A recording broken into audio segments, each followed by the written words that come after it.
Speaking of the Dream Team, who was their toughest competition? They didn't really play anybody? It's called the buffet table. Each other, pretty much? That was it? It was called the casinos. That sounds like it was called Jordan's gambling habits. It's called being hungover. Let's battle that. Let's battle the alcohol. It's called Barkley in the McDonald's line.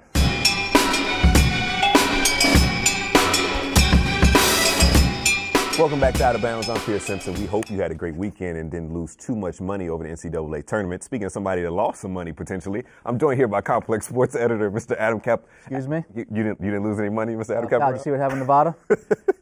Okay. So you won pretty big, is what Call you it saying.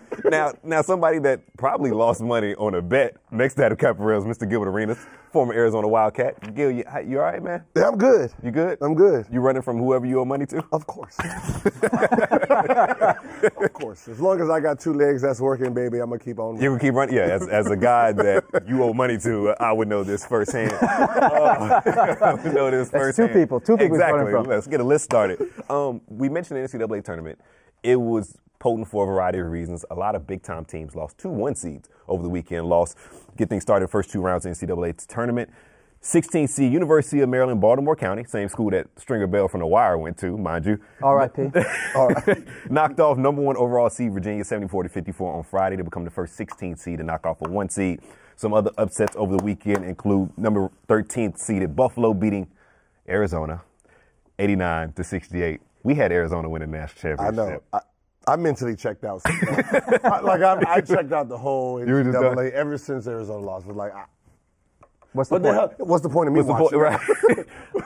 The second team that I had in my national championship was Michigan State. They went down to 11 seed Syracuse 55-53, and number 7 seed Texas A&M beat number 2 seed UNC 86-65. And you mentioned winning money on Nevada. They were 7 seed in the tournament. They went on a 32-8 run to beat number 2 seed Cincinnati 75-73. Second biggest comeback in NCAA tournament history. A 32-8 run. That's ridiculous. Come on, 32-8 run. What was your overall experience over the weekend, seeing your brackets just go up in flames? Well, I believe I told you on Thursday's show that you shouldn't be investing in your bracket. Invest in the individual games because they're much better, and you're going to actually have more fun doing that. I got on you before the show because I feel like this guy had Virginia in his Final Four of national championship. We might have to run. And I did not. Go back to the tape, and we'll show you I did not have Virginia there. But Gil, notice how this guy. He plays both sides, right? Yeah, so I told you he plays both sides. What do you mean play both sides? He has his bracket that he'll say. He loses that, but then it's like, I won money. No, I'm second. By the way, I'm second in in terms of bracket challenge for Complex. I'm second currently right now. But I don't really give a shit about that because I gotta remember, up. he says his bracket, but when it comes to money, that shit changes. Yes, because it's a different game. It's a completely different game. It's a completely different game. Gil, you mentioned going for Arizona, saying that they're going to the national championship. They had a long list of NBA talent on their roster. DeAndre Ayton potentially being the number 1 overall pick in this year's NBA draft. To see your alma mater go down, what was that experience like? I didn't watch. I heard. I just figured it was a win. I won easy money, so I didn't watch the game. But, I mean, anytime a top seed goes down, you just got outplayed. Right. You got outplayed. You got outsmarted. The other team wanted it more. And I just don't understand why the team that wins don't actually get the credit. They always talk about the losing team and what they did wrong. No, fuck that. What did the team that won do right? Give them the credit for. Yeah, but what did the team that has the number 1 draft pick on its roster do wrong? That's the more important question. They got outplayed. Outplayed, outsmarted. Buffalo came in and did what they had to do. But Gil, I think in your freshman year, y'all lost by 1 to 13 seed Oklahoma when y'all were 4th seed in the NCAA tournament. What was that experience like? Say it again? I said I believe your freshman year when y'all were the 4th seed, y'all lost to 13th seed Oklahoma by 1 point. I don't know who did his research. So what happened? Huh? So what happened? That's not true? I was having a triple-double in high school when they lost by 1 to Oklahoma. Okay, so that wasn't it. Okay, all right. Who did his research? Google got that one wrong. I was in high school still. Well, what do you think it is that causes these high-ranked teams to just lose? Is it just being young? Not prepared. When you get to the tournament, it's another game. It's another game. That ranking shit don't mean anything when it comes to playing. Like if there's a guard who you can't stop and he's breaking down your defense, that hurts you. So you're saying great guard play. Great guard play, great big man play. I mean, if someone has an advantage over you, it's going to show in the tournament. So you put that on the coaching staff and Sean Miller? Yeah. Yeah. All coaching staff. I mean, you got to understand that no matter what this seed is, if they have some players that's on there that's dominant, that can actually, pick apart your defense and shut down your offense, you have to really pay attention to it. But when you have multiple players on the team that could be lottery picks and you lose in the first round, that has to just feel like the season's a complete failure. It is. Okay, so my freshman year. Okay, you talk. My freshman year. Yes, King. Go ahead. We were number one. We beat Jackson. We lost to Wisconsin. Mm-hmm. So we came into the NCAA limping. Mm-hmm. Lauren Woods, our starting center, hurt his back. He would have been a top 3 pick. We came in with 7 players. So we're playing against a Wisconsin team that ran nothing but backdoors and motion offense. Mm-hmm. At some point, with 7 players, they're going to wear you out, and that's exactly what it is. They beat the shit out of us, just physically and mentally, and we just didn't have the bodies to keep up with them, and that's how we lost. And that same team went on to the Final Four. Right. My second year, we went and played Duke in the championship. But it's one of those things where you're getting outmatched. I remember my second year we're playing. What was the team? They had the number 1 scorer in the country and the number 3 scorer in the country. And we made a focal point for those guys because these two are like big time scorers and they can fuck you up. Yeah. So we made sure we paid attention to them because we wasn't going to let this team beat us. Cap, Stephen F. Austin's coach said that the reason that teams struggle in college basketball is because they don't watch college basketball. Millennials, as he put it. Do you buy that? Do you buy the fact that teams are losing, these highly touted teams, because they don't watch college basketball or they don't pay attention? I mean, that's a stupid quote. It's a very stupid quote. Technically, that's not a stupid quote. Why not? Why? Because that is true.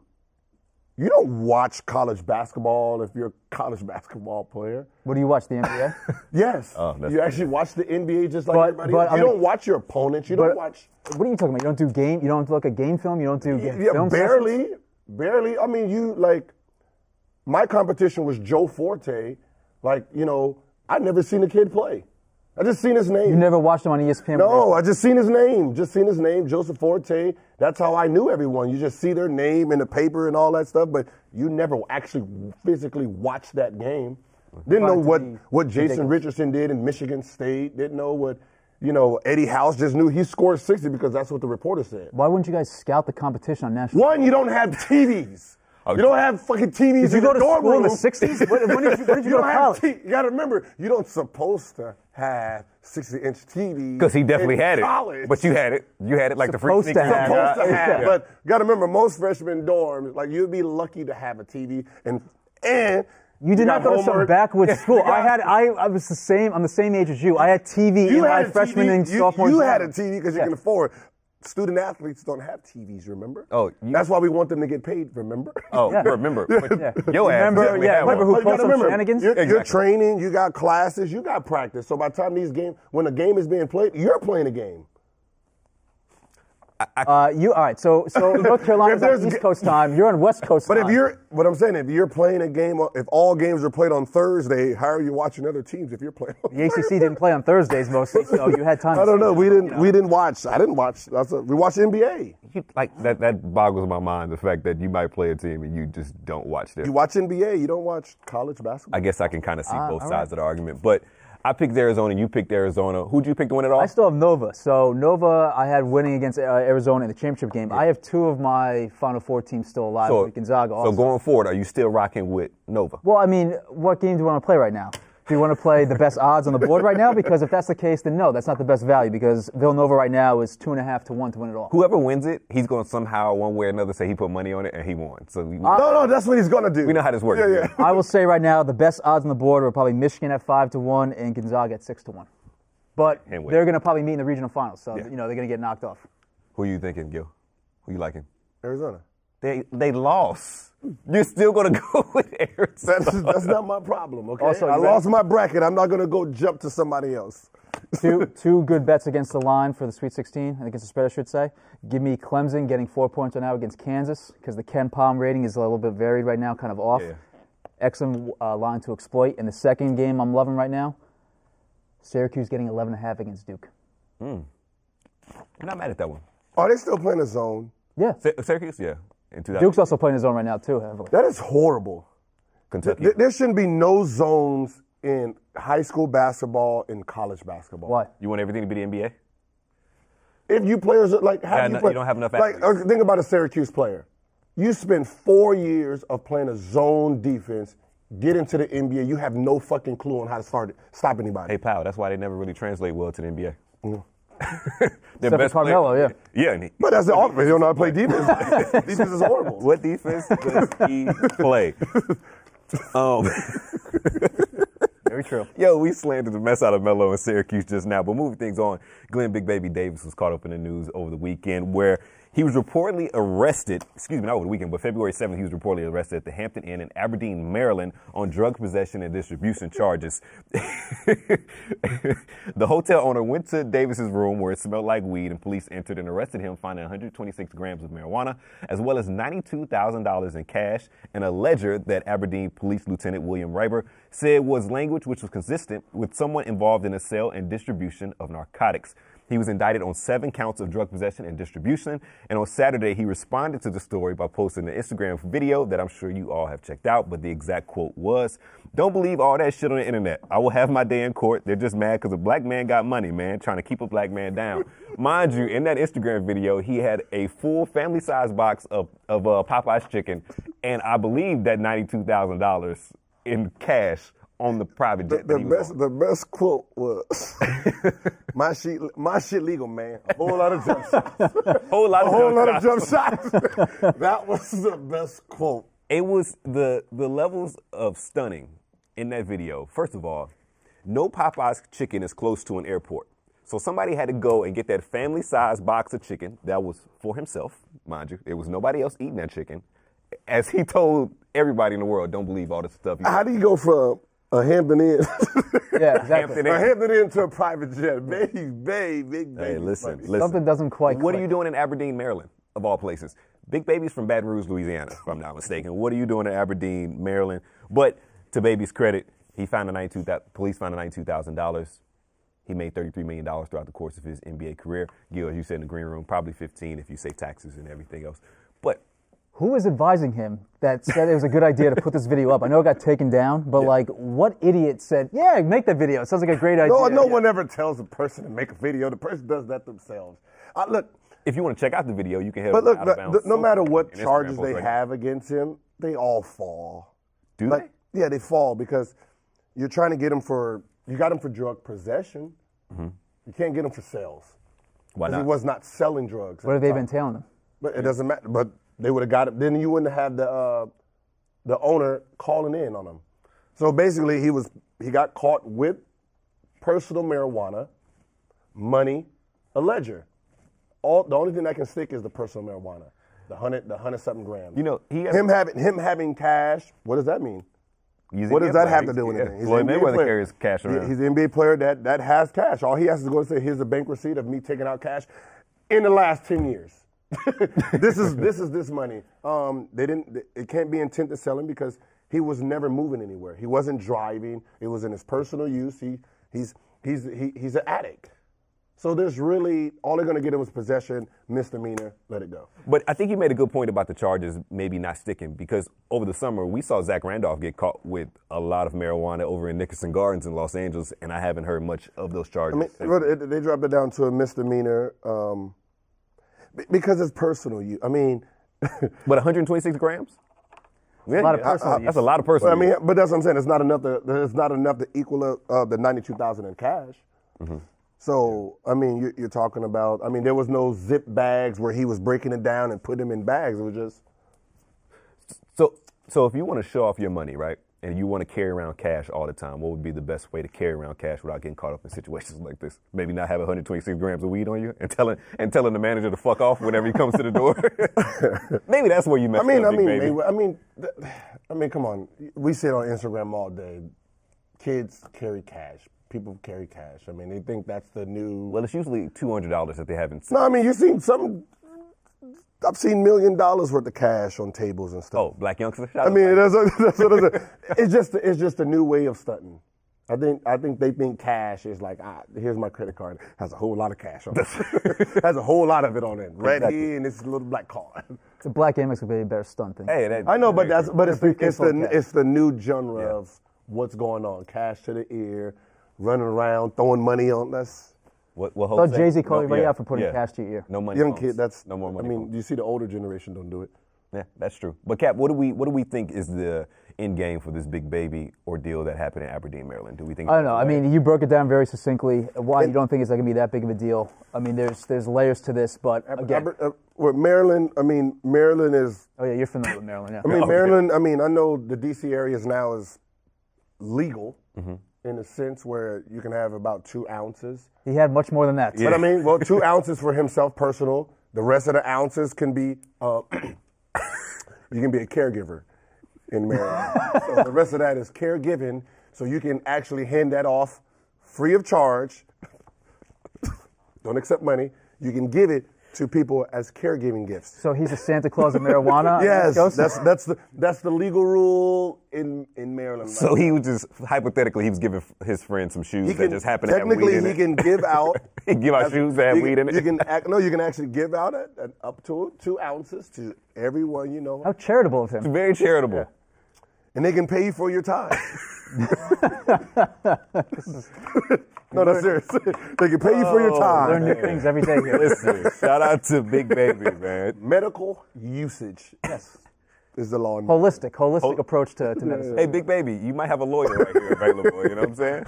All right, keep it moving. We need to ask, how drunk is too drunk for fans? And I bring that up because prior to winning his first tournament since 2016 over the weekend, golfer Rory McIlroy complained about fans loud heckling and suggested an alcohol limit. McIlroy said, quote, "There's one guy out there who kept yelling my wife's name. I was going to go over and have a chat with him. I don't know. I think it's gotten a little much, to be honest. I think they need to limit alcohol sales on the course, or they need to do something because every week it seems like guys are complaining about it more and more." So Rory complained about the comments getting a little too personal and fans getting a bit too rowdy, and suggested that maybe the answer is to limit drinks on the course, specifically like hard liquor as opposed to beer sales. So we've all seen instances of guys heckling and getting a little too loud on the golf course or on the basketball arena and other places. So first and foremost, we think that Rory's idea of installing a liquor ban is a good way to go for professional sports. Here's the thing that I'm trying to break down is like, drunk or not, why are you saying my wife's name if she's not like a public figure? Like, how you know her name like Well, that? she becomes a public figure. You're a fan. You're complaining about the people who actually get you paid. Yeah. Like, if they stop serving liquor, that means no one's buying liquor. That means there's no money to actually keep paying you. There's no liquor sponsor for the tournament. That's what I'm saying. Like, you're trying to get rid of the people who are giving you. You know, that's causing these paychecks. I mean, McIlroy needs to stop being a female puppy already. Okay, just whine like a little bitch. Go out there and play the fucking sport like you're supposed to, and enjoy. Let the fans do what the fans do best: heckle, enjoy, have fun. You do what you do. But if you went back, hurt their hearts, or buy into it. But this is coming from a universal troll himself. Yes, exactly. Yes, that's the point. You come from a very different. Yes, you love to troll. So, but what is the point of being a great sports player if you can't overcome a little heckle about somebody calling your wife's name? But if a fan got like, personal how with you, sensitive are you as a man? Like I mentioned, though. Oh, he's calling my wife's name. I need to go over there and talk to him. But like I mentioned at the start of it, if my wife's not a public figure and you dig up this information, okay, now you kind of cross the line. Cross the line, and then you're off your game. So as you saying, that's what he wanted. But the second that girl gets with Rory McIlroy, she becomes a public figure. Yeah, so I mean, like But that's what I'm saying. It's like the guy who's there calling, like he's trying to distract Roy because his favorite, player is probably up next or whatever. Like, but you're the same guy that says nothing's off limits. Nothing's off limits. See, like that. Yeah. No. Nothing's off limits. If I can find, if nothing is off limits. If someone started yelling something about your family, you would just go right back at that person? That's what they paid. They paid their money to come and do that. They got out of the car, they drove, got dressed, paid their ticket, bought their 20 beers, and they paid for access to talk shit about you. So let's say you're courtside. Wear some earphones if you don't want to hear these. Let's say you're courtside of As a player? Should you have free reign to just tell Lonzo whatever the hell you want if you're? Yes. I paid fucking $2,000 for these seats. I'm allowed to say whatever the fuck I But want. if you're bringing your kids to the game, you got some guy yelling a bunch of curse words and some other, crazy Earmuffs. Earmuffs. Muff them. Muff them. Muff them. And then again, it's Gilbert Arenas. They probably hear that at home. You know what I'm saying? Muff them. They're like, oh. I mean, come on. All right, but back to Rory's assertion that there should be some sort of alcohol limit at these events. Do we agree with him? I mean, there are protocols at professional games, like you can't buy beer after the third quarter in like NBA and football games. I think Gil makes a great point, though. If you That is not because of the player. That's because you don't want people leaving drunk and drinking and driving. That has nothing to do with the sport. But I mean, like you said, those alcoholic beverage companies help raise revenue for the league itself, help you get paid, and those fans help you get paid. So I don't know. And also, low key, there's a drinking culture inherent with these golf events too. Like, you have these corporate hospitality, tents on these golf courses that are hosted by, alcohol companies, and the people that go and attend can be drinking all day long. Because you're bored. Well, there's that. I mean, the sport is boring. I mean, the sport, boring. The sport is boring. Liquor is helping. I mean, if you're a high-level player, you've learned how to block out block out everything out there. I mean, let's be honest. Like the field, the golf course, the basketball court, that is your safe haven from the outside world where you took all the pain that you had and you narrowed it down to the sport. So you know how to block out everything. Yeah. So if he's hearing his wife's name being called and whatever they're going to say, he's just unfocused at that moment before he's swinging. I mean, Tiger chimed in on all this, and he said, quote, as long as they don't yell during our golf swings, we're fine. They can be raucous. They're having a great time. It's fun. They're having a blast, and hopefully we can execute golf shots. But as long as they don't yell on our golf swings, everything's cool. I mean, but if you had a fan yelling at you drunk from the sidelines, you would go back at them? Me? Yes. If that's my personality in that sport. Yeah. But I did it in the NBA, yes. Plenty of times. Plenty. What was your favorite one? Boston. It's always Boston. It's always That's what I was about to say. You hate Boston. It was always Boston. So I got 2 fouls, and I'm getting heckled. Yeah. Oh, drunk heckled. Just Some guy in the front row, or? like 3 rows behind, just going. I mean, you can tell he's drunk as shit. Hardy R's? Yeah, he's not. I mean, yeah. But he's just going back. Like it was just going and going. And I got fed up with it. So I told the security, hey, listen, get him 2 more drinks on me. Hopefully he sleep by the 4th quarter. Sure enough, 2 more drinks. Thank you. You still suck. Boom, boom. 4th quarter. Well, Hey, Boston lost their heckler. I hit the game-winning free throw. Oh, Jesus. diabolical plan right there. That's pretty good. The ultimate revenge right That's there. pretty good. I mean, but shout out to you, though, because the security guard wouldn't believe me if I said, get him 2 drinks. Exactly. Get him 2 Like, drinks on yeah, me. pal, whatever. Yeah. Who the hell do you drinks think on you me. are? All right, keeping it locked with basketball. What makes an athlete's nickname bad? And we bring that up because 2 of the guys with maybe the worst nicknames in the NBA went at it over the weekend, and that was when the Pelicans hosted the Rockets in a matchup that featured MVP favorite James the Beard Harden versus MVP underdog Anthony the Brow Davis. So the Pelicans had a promo featuring a T-shirt with, the Brow and Anthony Davis prior to that game. Both those guys obviously balled out as they have the entire year. But again, the focus of this is the fact that those 2 kind of have atrocious nicknames for what their level of game should entail. So, can we come up with a better nickname than the Beard and the Brow for these 2? The reason it's so funny to me, I didn't realize it until you were reading it off. These are probably the laziest nicknames in the world. It's like the Beard and the Brow. Wow, Like, yeah, that's come what I'm on. saying. Like, you just looked at me and was like, hey, that's so lazy, dog. At least come up with something creative. They do have, now, real talk, they do have other nicknames. If you go to Basketball Reference, they list out all the absurd nicknames, Yeah, and some of them are true. pretty absurd for guys. The other nickname that Anthony Davis has is Fat Man with a PH. Apparently he was a fat child, and that was a nickname that he had growing up as Fat Man until he had his growth spurt, as a teenager. And the other nickname for James Harden is El Chapo, but that also kind of low-key refers to the beard. Yeah. So it's Okay. like, if he shaves that beard, he's fucked. Listen, a basketball nickname can't come from childhood. That is, Why not? what cool names have you ever heard that someone got from a childhood kids? Like, we're kids, 12, 13, giving a nickname to a future NBA player. I'm trying to think. There's some guys with childhood nicknames. Gotta be, It's yeah. coming blunt. It's Boobie Gibson, because his grandma called him. The only one that was probably nice was Penny Hardaway. That's amazing. That's probably the upper echelon. Yeah, but phenomenal that's name, Penny because she was trying to say what? Pretty. Pretty. She was trying to say pretty, but So, she other than that, what are you going to get? Initials? Like CP3? I think the best childhood nickname. A-Rod. You're going to get initial nicknames from your fucking friends. And that's going to stick with you in the NBA to have a cool-ass nickname. Like, Air Jordan was not getting Air Jordan as a young kid. Of course not. No, he was going to get whatever his name, Lil Black or whatever the fuck your name was going to be. I don't know if that's verified. Yeah, I don't think that's You Lil know, Black. at that moment in time. Like, The best ones to me come from the NFL is the brothers Champ Bailey and Boss Bailey. Obviously, that's not their real names, but childhood names of Champ and Boss. So I thought that's kind of fire. That's a good childhood nickname, right? Champ and Boss. I mean, listen, you have pretty good nicknames. Yeah. Agent Zero and Hibachi. But Yes, they came in the league. My nickname growing up was G.A.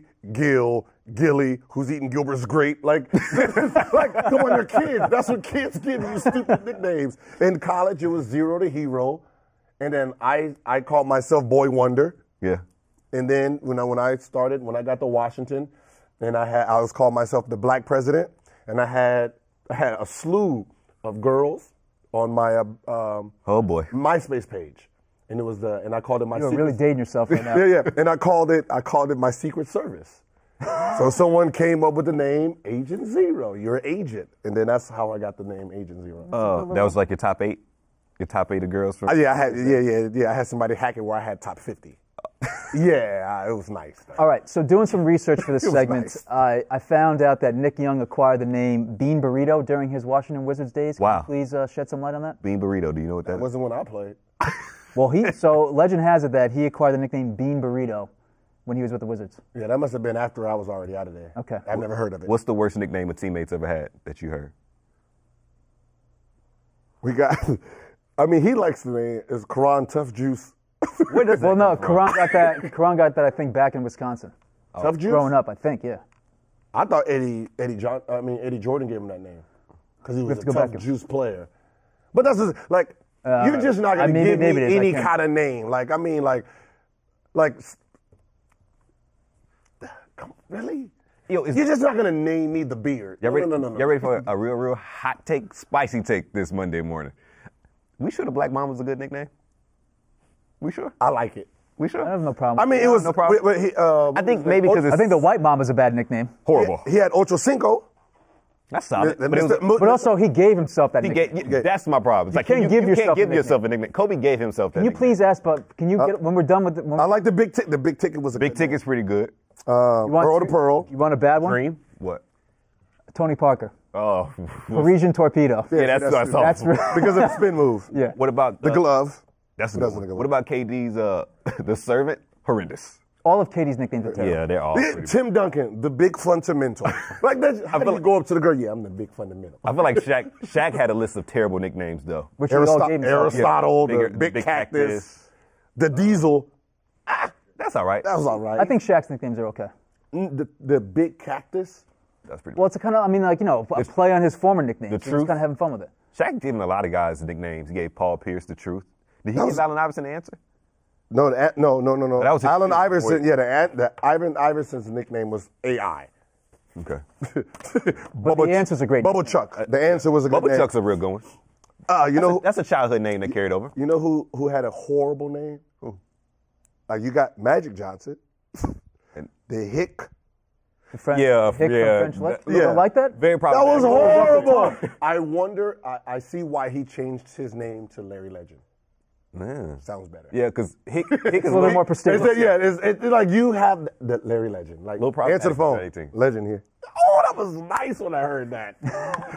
Wait, you talked to Larry Bird? No, I just heard. Whenever he picked up the phone. Is it Larry Legend? No, this is a legend here. That is badass. That's Now, see, that's what I said. You gotta Uh. have a bad, especially a tier player like that. You gotta have an amazing nickname. Well, when you're a top 10 NBA player, you can You call can do yourself it. whatever the hell you want. Yeah. You're not that creative. That wraps up the latest edition of Out of Bounds. For Adam Caparell, what's eating Gil? Like what is Give it a what is up here, Curry's second. nickname? Chef Curry. We'll see you tomorrow. This is Out of Bounds. If your nickname your professional nickname has to do with your name, that's not a good nickname. But yes or no, you would call up people on the phone and say, "Yo, this is Hibachi." No, I wouldn't call. Yo, I this is Agent didn't call people. Wait, was Magic's nickname You was a have to. childhood name? You wouldn't accept phone calls. But I mean, it stuck because he was the Magic Man. But it was from high school. It was a childhood But name. I'm just saying. But you know, it stuck with him. That was a good one. What about Dr. J?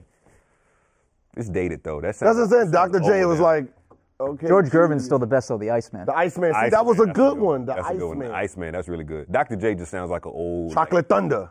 I don't want if I see a nickname, I don't want to just like A-Rod. But if I okay, I know who that is. If I hear the name Chocolate Thunder in 2018, I immediately delete my history on